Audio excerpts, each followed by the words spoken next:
Tantor Audio, a division of Recorded Books, presents Disney and Philosophy, Truth, Trust, and a Little Bit of Pixie Dust. Edited by William Irwin and Richard Bryan Davis. Narrated by Emily Ellet and Al Kessel. Introduction. Philosophy begins in wonder. First, think. Second, believe. Third, dream. And finally, dare. Walt Disney.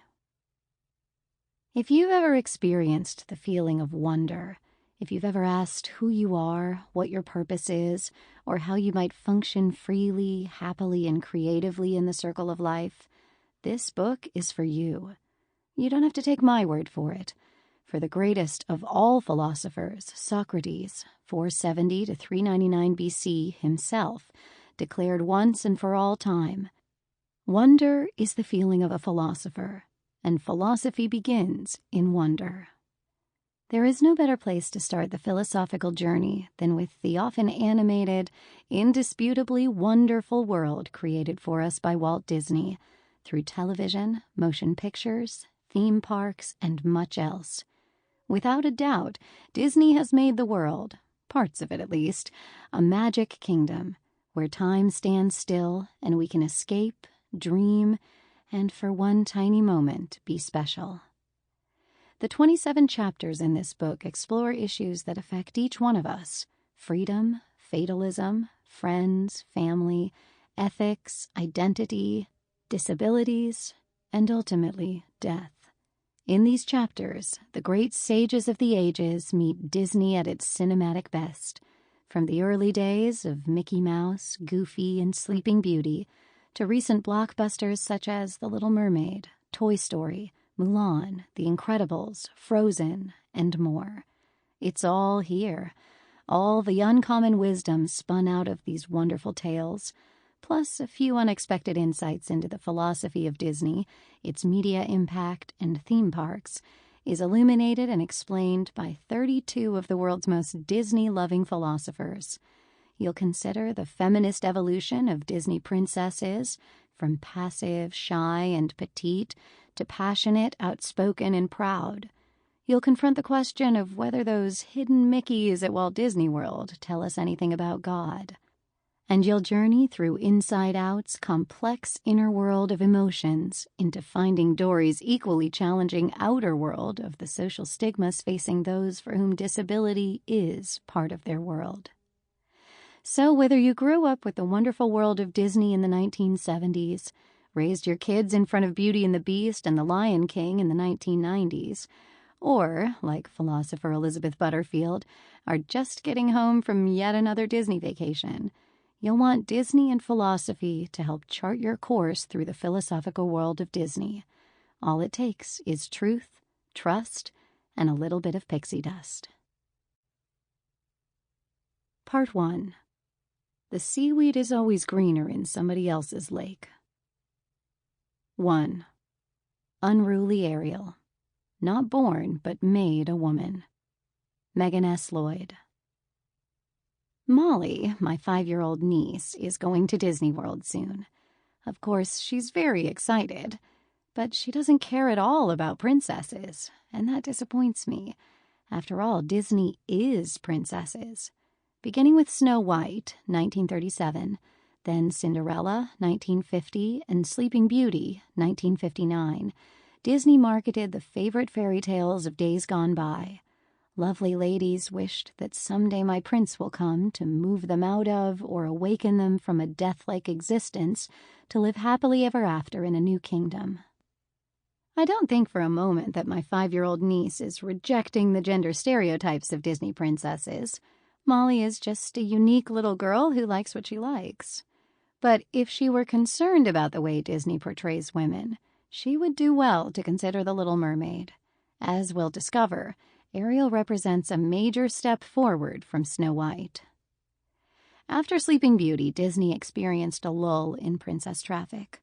A long 30 years later, after the successes of such classics as 101 Dalmatians, 1961, The Jungle Book, 1967, and Robin Hood, 1973, Disney revisited its princess roots with The Little Mermaid, 1989, giving us a fairy tale with a determined heroine, ushering in a new kind of princess with a voice.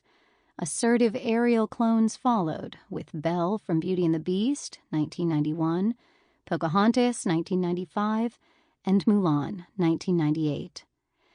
But does Ariel fix Disney's princess problem? Probably not. However, she does point the way forward. Flip the script. Ariel is a departure from the man-requiring damsel in distress that made Disney famous.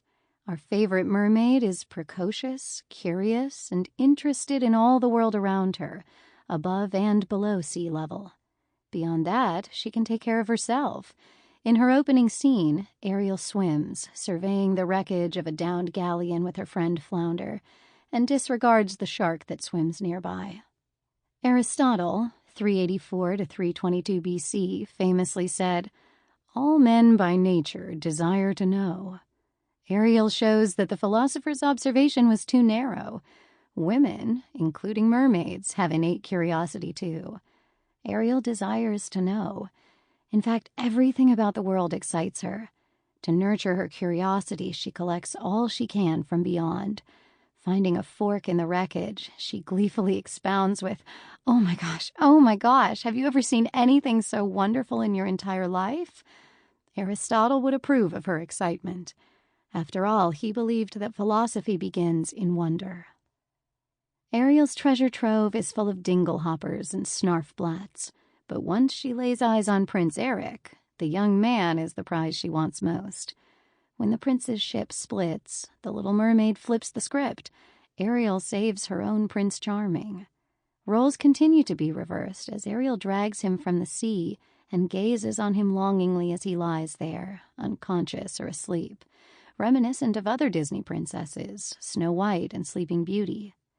Instead of Prince Charming, it is Princess Ariel who does the ogling. Not only does Ariel save Eric, but throughout the film, she is the hero. Like the epic heroes of literature, Ariel overcomes naysayers, like Sebastian, sacrifices part of herself, her voice, ventures into a whole new world, Eric's kingdom, and unites both worlds, land and sea. None of this comes easily, of course.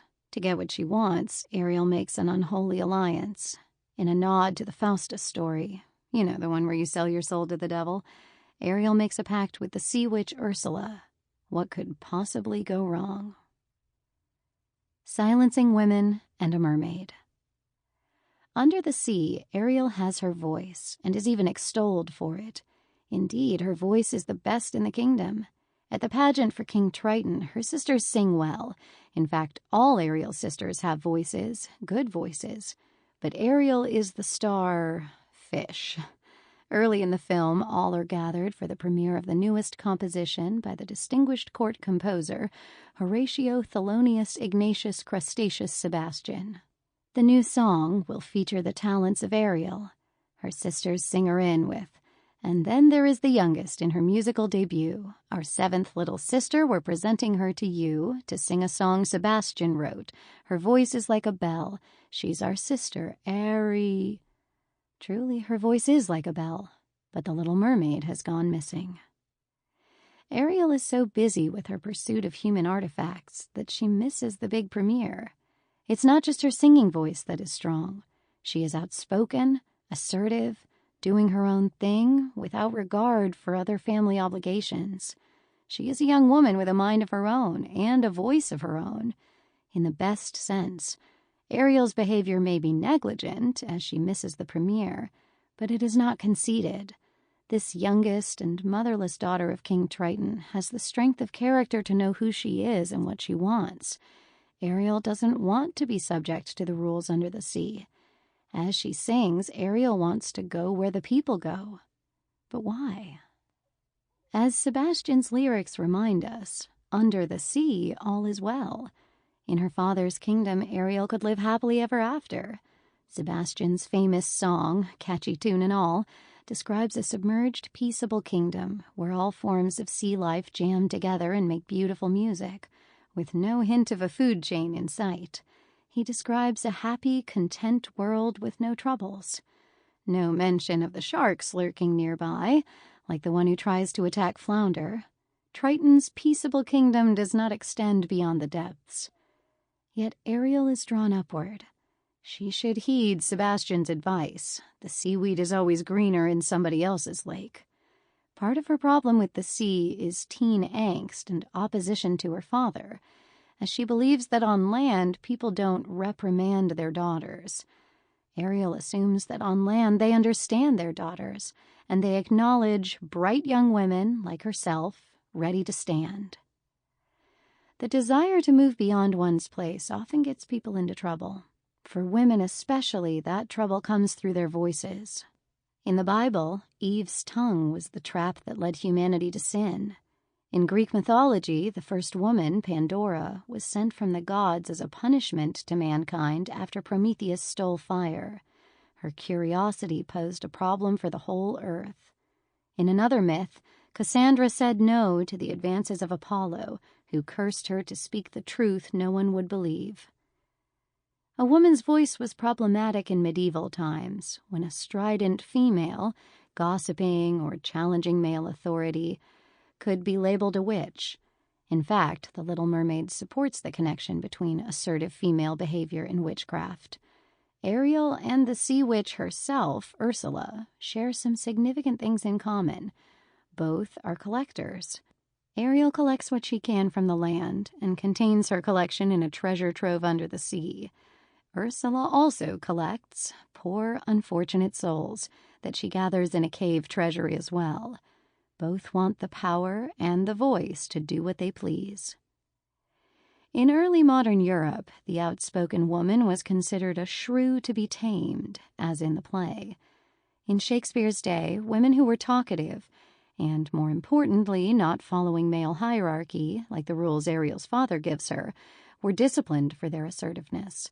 Many of these punishments were physically abusive, such as the cucking stool, where the shrew was taken to a body of water, strapped to a chair, and dunked in the water a few times, something close to waterboarding today.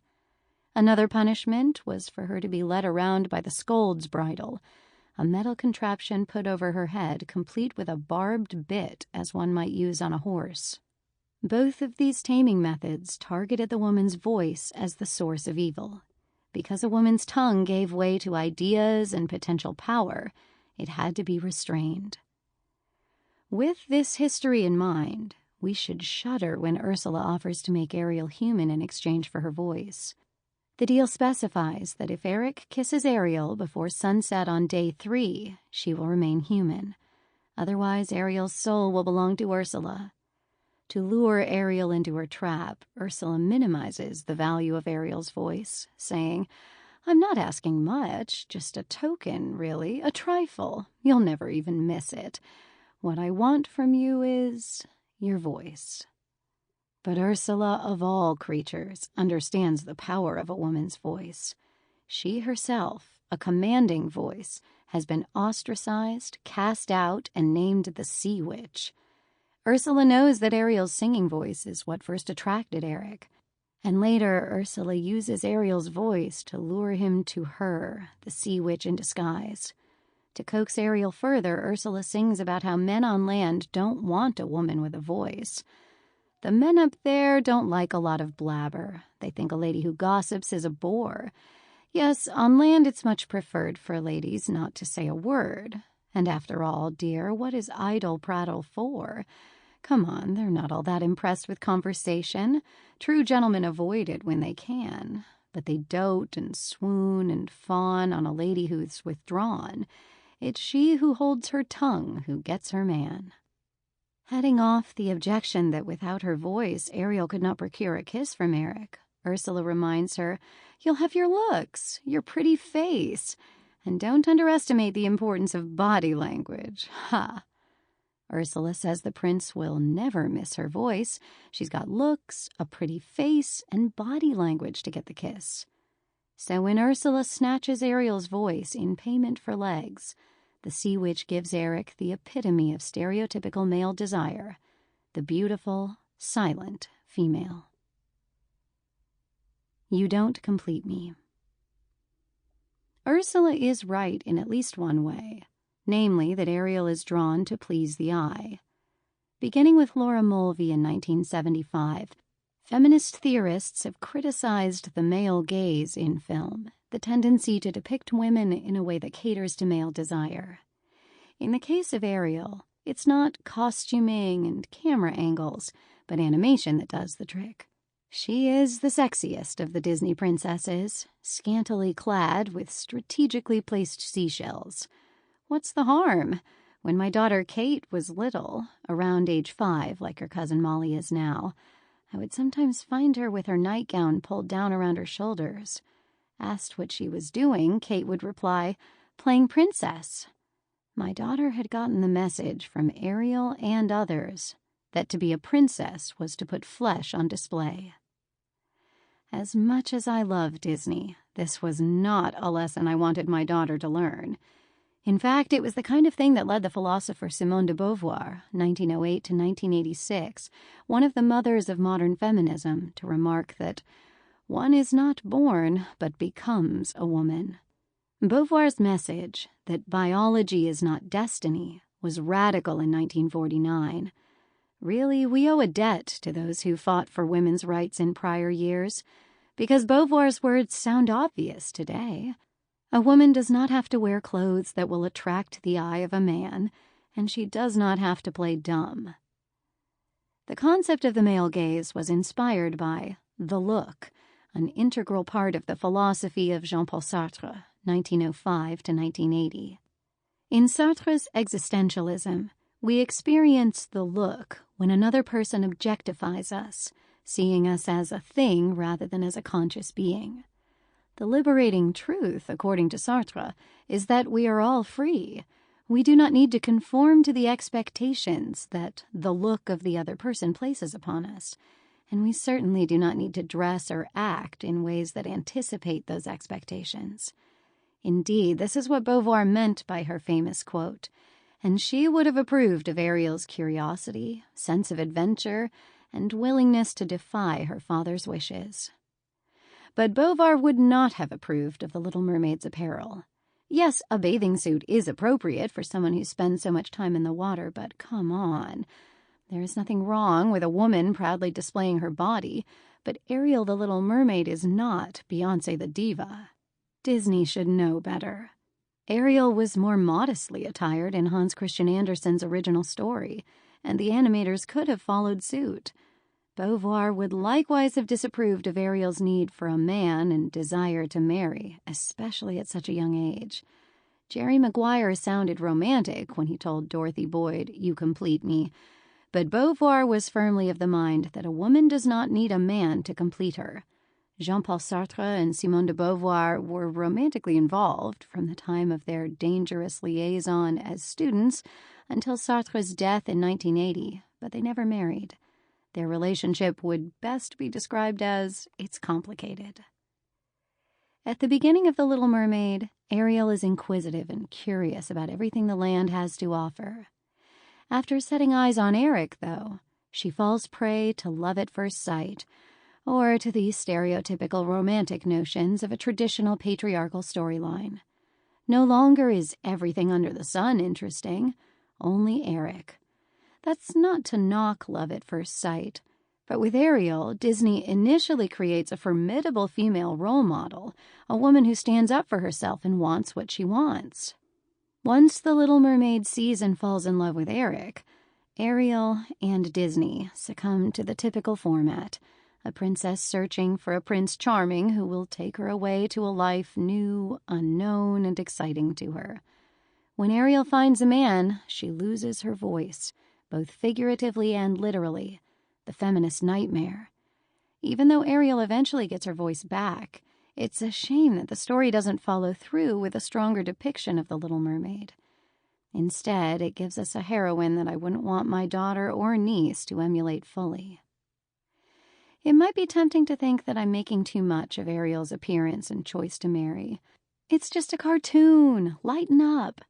But consider that Disney recognizes they haven't always done well with the way they have depicted people. In 1946, Disney released Song of the South, featuring the stereotypical Uncle Remus speaking in cringeworthy black vernacular.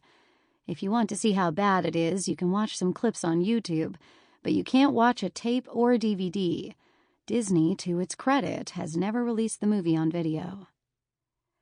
When we're first introduced to Eric, he is returning from a failed attempt to secure himself a princess. Later, when Grimsby continues to look for a suitable wife for Eric, he encourages the prince to go after the beauty that's in front of him, the voiceless Ariel. Eric, if I may say, far better than any dream girl, is one of flesh and blood, one warm and caring and right before your eyes. Thus, the culture surrounding Eric also buys into the look. But Eric, too, subverts convention. He plays the damsel in distress attracted to his savior, saying, "A girl rescued me. She was singing. She had the most beautiful voice." Eric is captivated by her voice. He hears her. Her. That's significant. Prince Eric wants more than just a pretty face and a hot body. Okay, Eric likes Ariel's voice, her singing voice. And as a sea creature, her voice makes her a siren that may lure men to their death. Let's forget that sea myth. Instead, let's listen to Ariel's voice another way. Eric is interested in her voice, and thus is interested in what makes Ariel who she is. Her voice is the means to her confidence, her outgoing nature, her curiosity, her very self.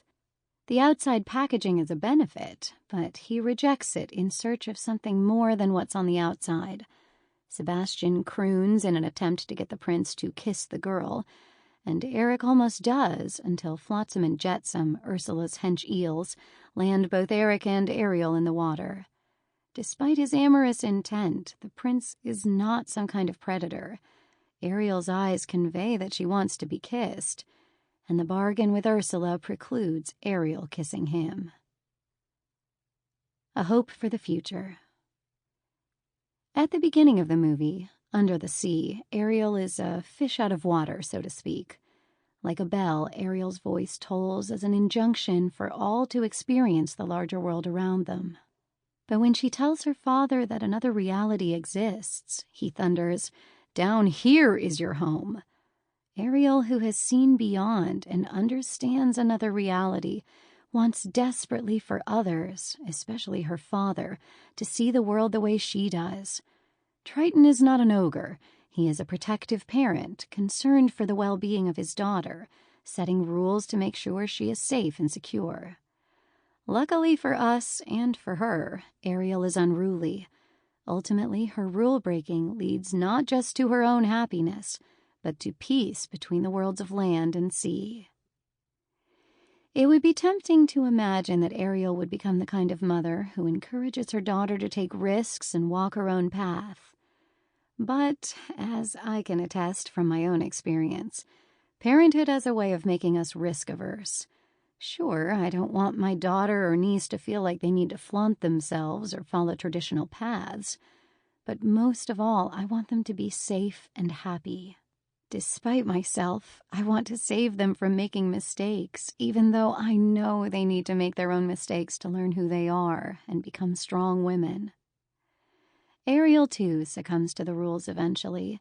In Little Mermaid 2, Return to the Sea, 2000, released straight to DVD, she has become her father, as children often do, even ones who rebel and alter themselves when they first start out in life.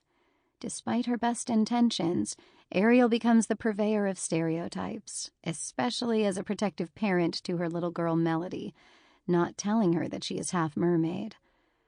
Unfortunately, this rings true. It's much easier to be a rebel and a critic than it is to be a caretaker and a creator. For all her shortcomings from a feminist perspective, unruly Ariel represents a move in the right direction. The Little Mermaid does not belong in the Hall of Shame like Song of the South. Adolescent Ariel sings and leads a viewing public into a new, fresh take on Disney princesses, with a voice reminding everyone to be assertive, speak their minds, and do what they want to do. Hopefully, in the years to come, My daughter and niece will have newer, better Disney heroines to discuss with their own daughters. 2. True to Your Heart. Honor and Authenticity in Mulan. George A. Dunn. Disney's animated Mulan was not a hit in mainland China. Despite being one of the studio's most financially successful and critically acclaimed films, it was a box office flop in the country where its legendary heroine was born. The movie's feisty protagonist may have defeated the Han army almost single-handedly, aided only by a trio of cross-dressing male comrades, her wisecracking dragon sidekick, and a cricket. But somehow, she failed to conquer the hearts of mainland Chinese audiences. That's not to say that the Chinese public doesn't love the Mulan of legend, the brave young woman who disguised herself as a man to take the place of her aging father when he was called up in the draft. Making its first appearance in a 6th century poem, Mulan's story has been retold countless times in the form of poems, novels, plays, operas, and in recent years, nearly a dozen film and television series from Chinese studios. It is one of China's most beloved folk tales, yet Disney's Mulan was unable to cash in on that love, despite the studio's success on the Chinese mainland with such earlier releases as The Lion King and Toy Story. To be fair, Mulan's poor box office wasn't entirely the movie's fault. As Disney's Mulan learned when bathing in the river near camp, timing is everything. The movie's release date in China wasn't exactly auspicious. Because the Chinese government insisted on keeping Mulan out of theaters until after the Spring Festival, the Chinese New Year, Disney's first Chinese heroine didn't hit the multiplexes until after the holiday, just as children were returning to school. That's not unlike releasing a movie in the United States right after the end of the Christmas holidays. The year was 1999, the 50th anniversary of the founding of the People's Republic of China, and the government wanted to spotlight its own domestic movie industry during the prime movie-going season, rather than cede its screens to the marauding armies of Hollywood, the cultural equivalent of the Huns. By the time Mulan finally made it to Chinese theaters, so many pirated copies were in circulation that not even the luckiest cricket could undo the damage. Yet more may have been in play than just bad timing. Part of the problem may have been Disney's depiction of its heroine. The movie did an impressive job of creating the look of China with its gorgeous images of the Great Wall, Chinese lanterns, pagodas, calligraphy, fireworks, a lineage temple, and more. Still, some viewers found Disney's Mulan far too Western in her attitudes and behavior. It turns out that China's ancient heroine of filial piety and patriotism had, in the process of being translated from one culture to another, acquired a new motivation unknown to the original Mulan.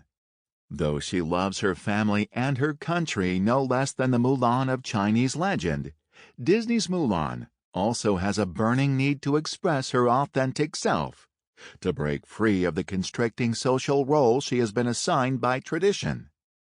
As joyfully celebrated in the movie's theme song, she has an overriding need to be true to her heart. Honor to us all. One of the first things we learn about Disney's Mulan is what a clever and resourceful young woman she is, a trait she shares with many Disney princesses. These are the qualities she will draw upon to save her country from the invading Huns, but when we're first introduced to Mulan, she's deploying her wit to save time doing her chores. To give herself more time to prepare for her visit to the matchmaker, she has enlisted the help of her canine companion, Little Brother, tying a bag of chicken feed to his tail and sending him running off in the direction of the chicken pen. We see more evidence of Mulan's ample intelligence as her family hurries her to the dressmaker to be outfitted for her interview with the matchmaker. Pausing for only... Sample complete. Ready to continue?